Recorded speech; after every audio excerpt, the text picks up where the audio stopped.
Today I'm covering the book of Ecclesiastes out of the Old Testament, written by King Solomon, the wisest king that ever lived, and it's out of the Christian Standard Bible. Ecclesiastes chapter 4. Again, I observe all the acts of oppression being done under the sun. He's saying all the injustice within the world under the sun are people that he described that live their life apart from God. Look at the tears of those who are oppressed, meaning the tears of those who are oppressed within the world. They have no one to comfort them. Why? Because they live their life apart from God, just deciphering scripture.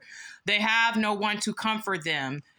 Power is with those who oppress them, meaning those who oppress people on this earth, the higher ups that have higher job titles in this world, like the government body, the politicians. They have power. They oppress people in this world.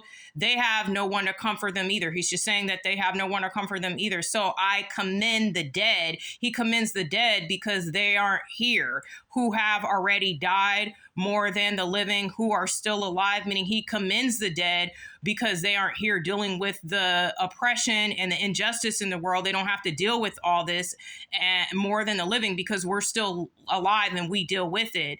In Ecclesiastes chapter 4, verse 3, but better than either of them is the one who has not yet existed. So he's saying the people that have not yet existed, who have yet to be formed, they're more better off because they don't exist, because they don't have to deal with the injustice and the evil in the world. So he goes on to say in Ecclesiastes chapter 4, verse 3, but better than either of them is the one who has not yet existed, who has not seen the evil activities that is done under the sun. So he's saying in Ecclesiastes chapter 3, verse 4, that the people that never existed, they don't have to deal with the evil oppression within this world. So they don't have to live their life apart from God. So they're better off because they don't exist. That's what he's saying in Ecclesiastes chapter 4, verse 3. Better than either of them is the one who has not yet existed, because they haven't existed.